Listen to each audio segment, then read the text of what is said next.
warahmatullahi wabarakatuh. Sedulur sebangsa dan selain jumpa lagi di channel Zakat Lu itu, semoga dalam keadaan sehat, tak kurang satu apa, rahmah barokah salam Allah curahkan untuk kita semuanya. Yai Imaduddin Usman Al-Bantani memberikan banyak pemahaman-pemahaman pantas disebut mujadid era kini, yai muda pembaharu, yai muda NU yang gagah berani sebagai seorang panglima senopati, ya, panglima senopati yang gagah berani. Mereka adalah sudiro-sudiro bangsa ini, panglima yang siap memberikan sebuah rasa aman, kepercayaan kepada masyarakat, mengudari, memberikan sebuah jalan keluar obor bagi mereka-mereka yang peteng, yang mabuk akan sebuah kemuliaan yang tidak didasari dengan kealiman. Ini disampaikan oleh Kiai Imaduddin Usman Al-Bantani. Tentu ini tidak mudah. Kiai Imad perlu pendamping-pendamping yang sepaham, sejalan, juga bisa mengimbangi pola pikir dan bagaimana Kiai Imaduddin bisa merangkul mereka. Mereka-mereka yang notabene saat ini sedang dikuyo-kuyo, dulu diperas, didawiri, bahkan istrinya diambil. Mereka tidak mampu melawan, takut kualat, takut tidak dapat surganya Allah, dan tidak dapat syafaat karena sebagai cucu Rasulullah SAW. Banyak sekali mereka yang ngelus dodon longso. Kok seperti ini Indonesia? Tidaklah ini tanah tumpah darah kita, tanah nenek moyang kita yang dulu berjuang melawan penjajah. Kenapa sekarang kok seperti itu? Ada orang yang berjubah, udeng-udeng sakban pespa, sakban tronton, mengaku sebagai duriah bisa berbuat semau kue di bumi pertiwi ini yang notabene ditinggal oleh nenek moyangku. Ini yang disampaikan mereka saat mereka mudoroso kepada kita semuanya, sehingga ini saya munculkan untuk bagaimana sebagai pencerahan untuk kita semuanya. Sekali lagi lah mohon maaf yang kami hormati Nusantara milik kita. Assalamualaikum warahmatullahi wabarakatuh. Cocok? Bu, cocok? Setuju, Bu? Habib bukan turunan Nabi, setuju? Sebelah sini, Habib bukan turunan Nabi, setuju? Yang keras. Saksikan, udah 2 kali menyaksikan, orang Purbalingga sudah bersaksi. Sekarang merembet ke Banjarnegara. Ashhadu anna Ba'lawi laisu min durriyatin Nabi sallallahu alaihi wasallam. Ayo bareng-bareng. Ashhadu anna Ba'lawi laisu min durriyati Rasulillah sallallahu alaihi wa alihi wasallam. Aku bersaksi bahwa sesungguhnya Ba'lawi, Kabib-kabib, bukan keturunan baginda Nabi Muhammad sallallahu alaihi wasallam.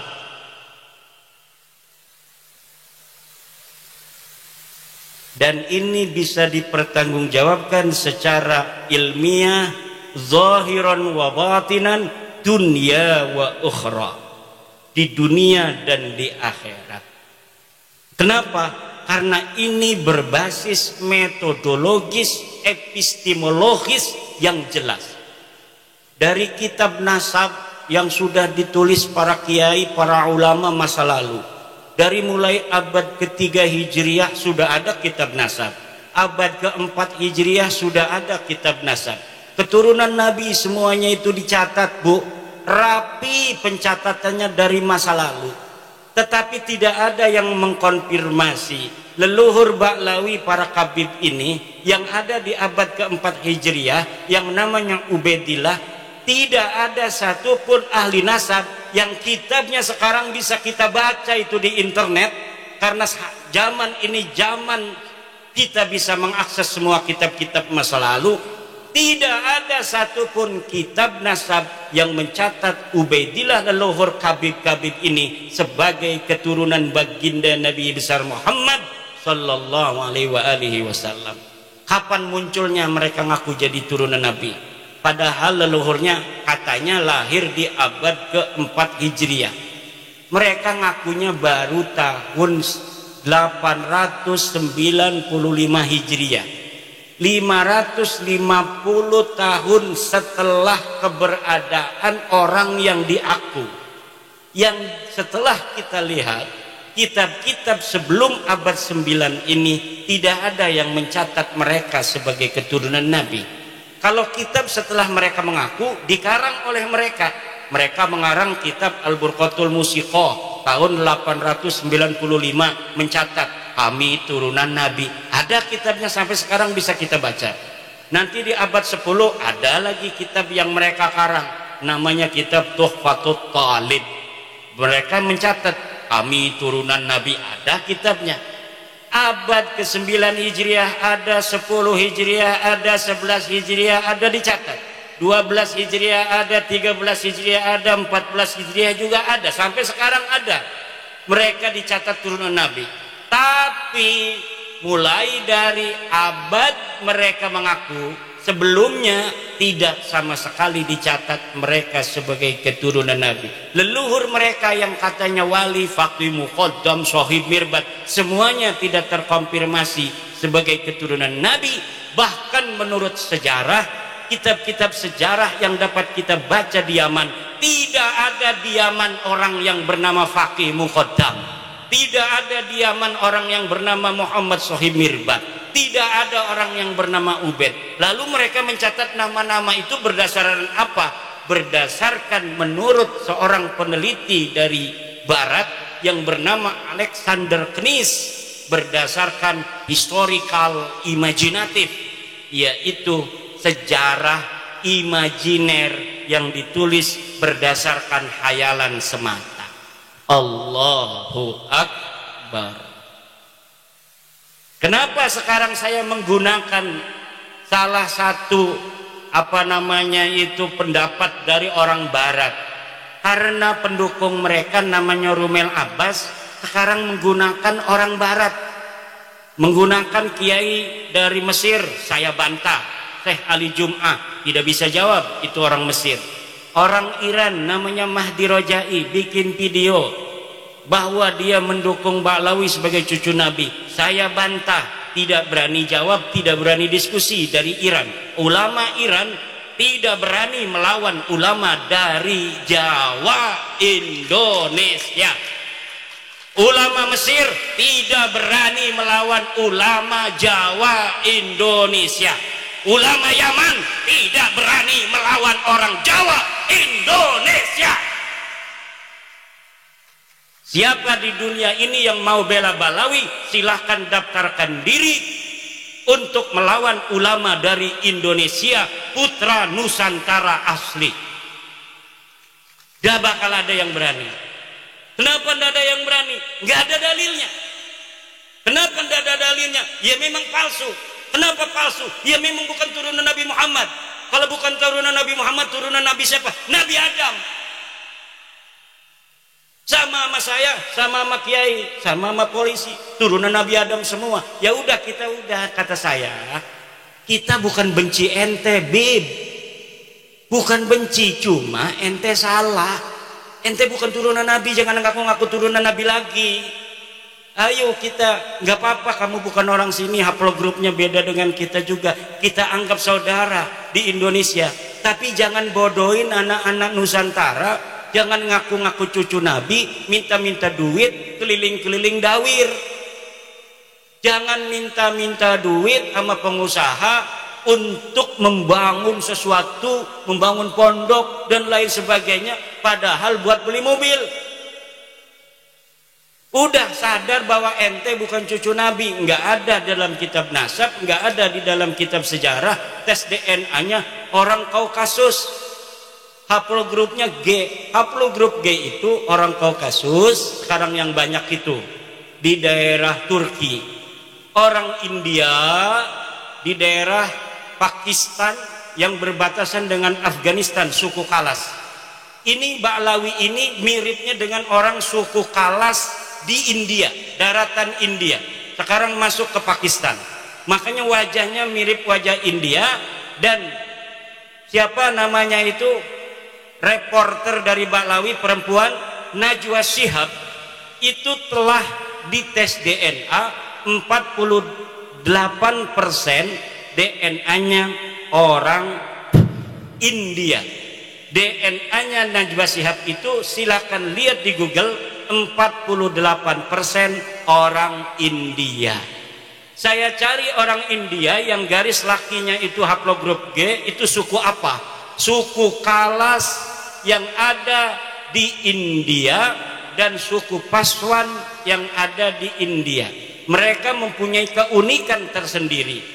Jadi haplogrup G ini punya satu keunikan. Dulu ketika mereka masuk agama Yahudi di abad 10 Masehi, mereka mengaku keturunan Nabi Ishak yang ke-13. Ketika mereka ada di India, di Kalas, di dataran Pakistan sekarang, mereka mengaku keturunan Alexander Agung. Ketika ada di India beragama Hindu, mereka di suku Paswan mengaku sebagai keturunan daripada Dursusana. Ketika di Islam di Indonesia dan di Yaman, mereka mengaku sebagai keturunan baginda Nabi besar Muhammad sallallahu alaihi wasallam. Kayaknya haplogrup G ini kalau dia agama Kristen ngaku sebagai anaknya Yesus Kristus. Untung Nabi Isa nggak punya istri, nggak punya anak. Kalau Nabi Isa itu diriwayatkan punya anak, mereka banyak yang akan masuk Kristen mengaku sebagai keturunan Yesus Kristus. Sayangnya Yesus nggak punya anak. Di Indonesia mereka nyangkol-nyangkol juga kepada pahlawan-pahlawan Indonesia. Ada yang mengaku keturunan Hamengkubuwono, ada yang mengaku sebagai keturunan Sunan Giri. Jalur lakinya kami dari Ba'lawi, jalur perempuannya dari Sunan Gunung Jati. Ada yang ngaku ke Banten. Kebetulan saya ini salah satu nasabah di Banten sejak 2012. Jadi sudah agak hafal seluruh keturunan-keturunan Sultan Banten dan di mana adanya komunitas keturunan Sultan Banten. Ada seorang Ba'lawi ngaku keturunan Sultan Banten dari ibunya katanya. Dari siapa? Dari Pangeran Mesir bin Sultan Ageng Tirtayasa. Saya langsung hubungi keturunan Sultan Mesir yang ada di Pontang, dekat dengan Kresek, masuk Kabupaten Serang. Betul nggak ada susunan nasab seperti ini yang dari keluarga Pangeran Mesir? Ini bohong Kiai, ini palsu. Palsu. Mereka mengaku keturunan Jogja dari Hamengkubuwono II. Saya teliti, saya konfirmasi kepada peneliti nasab di Jogja, palsu. Ngaku Sunan Giri, palsu. Ngaku apa saja, ngaku kiai, ngaku ulama. Masa ulama nggak suruh baca kitab dari kiri ke kanan? Selama ini yang dibicarakan berarti bukan berdasarkan ilmu, berdasarkan hafalan anak-anak mau tampil pidato itu. Mau tampil pidato dia hafalin gitu, tapi ndak mondok, sehingga dia nggak paham. Ilmu itu bukan apa yang dihafal, tapi apa yang dipahami di dalam sukma, sehingga menjadi kebijaksanaan untuk menentukan sebuah hukum Allah Subhanahu wa ta'ala berdasarkan Al-Quran Al-Hadis, kemudian dialaqahkan dengan wakil kejadian yang menyertainya. Itu namanya alim, namanya kiai. Itu kiai-kiai kita itu kenapa kiai kita itu pada tawadhu? Karena ilmunya itu rasihun fi qulubihim, ilmunya masuk ke relung-relung jiwa, relung-relung hati mereka. Semakin banyak ilmunya kiai, semakin tunduk kayak padi. Semakin berisi dia semakin menunduk. Semakin ada orang menghormati, semakin dia menghormati orang yang menghormatinya. Ini akhlak bangsa kita, bangsa Nusantara. Tapi mereka kalau dihormati ngelunjak. Semakin dihormati, semakin yang menghormatinya dimanfaatin, duitnya diroyot, apa tuh istilahnya, diporotin. Kalau ada mukibin kaya, udah habis itu. Punya mobil Alphard diminta, kalau enggak kualat ente. Orang mengkritik mereka, kata Novel Anidrus, orang yang berani mengkritik Habib itu adalah dajjal. Tidak ada itu dalam ajaran. Orang yang mengkritik Rasulullah aja, Rasulullah nggak pernah bilang yang mengkritik beliau itu dajjal. Sahabat beberapa kesempatan diriwayatkan pula itu bermusyawarah dengan Rasul, bertanya, wahai Rasul, apakah pendapatmu ini berdasarkan wahyu, apakah berdasar pendapatmu sendiri? Kalau berdasarkan wahyu kita harus ikuti, kalau berdasarkan pendapatmu bolehkah kami memberikan masukan apa yang seharusnya kita lakukan dalam perang ini? Itu aja Rasulullah, apalagi manusia biasa. Manusia biasa itu Bapak Ibu, kalamuhu yuraddu wa yuqbalu qauluhu illa sahiba hadal qabri. Kalimatnya, kata-katanya, pendapatnya itu boleh diterima, boleh ditolak, illa sahiba hadal qabri, kecuali baginda Nabi besar Muhammad. Lalu ajaran yang mengatakan orang mengkritik Habib itu adalah dajjal dari mana? Kalau bukan dari ajaran Islam. Mungkin mereka punya ajaran agama lain yang tidak ada dalam ajaran agama kita. Dalam agama kita, inna akramakum indallahi atqakum. Seluruh manusia itu sama. Sesungguhnya orang yang paling mulia di antara kalian adalah orang yang paling bertakwa. Kata mereka yang paling mulia adalah kabaib. Walaupun tidak ibadah, walaupun tidak sholat, walaupun tidak alim, mereka tetap mulia karena kemuliaan mereka adalah zat.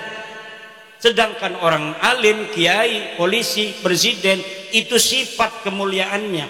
Kalau dia sudah tidak jadi presiden, dia tidak mulia lagi. Kalau kiai gila, katanya tidak mulia lagi. Tapi kalau kabaib, dia gila, tetap dia mulia. Kenapa? Karena di dalam dirinya ada darah Rasulullah. Dulu tuh nggak laku lagi, Beb. Jangan ngomong-ngomong gitu lagi. Nanti diketawain orang Banjarnegara, nanti diketawain orang Purbalingga, nanti diketawain anak-anak Nusantara. Anak Nusantara hari ini sudah tahu ente bukan turunan Nabi. Kalau ente ngomong dengan ilmu kita terima, tapi kalau ente ngomong lagi dengan doktrin-doktrin, tidak ada lagi tempat bagimu. Karena bangsa Indonesia hari ini sudah sudah cerdas, sudah mempunyai pencerahan bahwa sesungguhnya kemuliaan manusia di mata Allah hanyalah berdasarkan takwa, bukan berdasarkan nasab. Setuju, Bu? Siapapun, anak siapapun bisa jadi apapun di negara kita yang tercinta Indonesia. Siapa anak-anak dari kampung ini di atas hutan yang pengen jadi presiden Indonesia, sekolah. Dia harus sekolah di MTS, dia harus punya ijazah aliyah, dia harus kuliah. Nanti lulus kuliah bikin partai politik, nanti calon presiden. Semuanya bisa asal punya partai. Betul? Ini kemuliaan agama Islam sama ibu-ibu dengan kemuliaan yang diatur oleh Pancasila. Coba Pancasila sila kedua, kemanusiaan yang adil dan beradab. Pancasila. 1. Ketuhanan yang Maha Esa. 2. Kemanusiaan yang adil dan beradab. 3. persatuan Indonesia. 4. Kerakyatan yang dipimpin oleh hikmah, kebijaksanaan, permusyawaratan, perwakilan. 5. Keadilan sosial bagi seluruh rakyat Indonesia. Yang diem aja HTI itu. Ini yang diem HTI ini. Coba sila kedua, Mbak. Mbak, nggak usah lihat-lihat foto dulu, nanti digedein aja. Sekarang dengerin. Sila kedua, kemanusiaan yang adil. Apa artinya? Kemanusiaan kita ini bagi Indonesia adil. Apa artinya? Semuanya sama bagi Indonesia, bagi Undang-Undang Dasar 45, bagi Pancasila. Tidak ada bedanya di dalam negara Indonesia. Dia yang bernasab turunan raja, dia yang bernasab turunan nabi, dia yang bernasab turunan wali songo, dia yang bernasab turunan tukang jahit, dia yang bernasab turunan TNI, dia yang bernasab turunan petani, pedagang, pendeta, kiai. Di depan Indonesia semuanya sama, anak-anak Indonesia.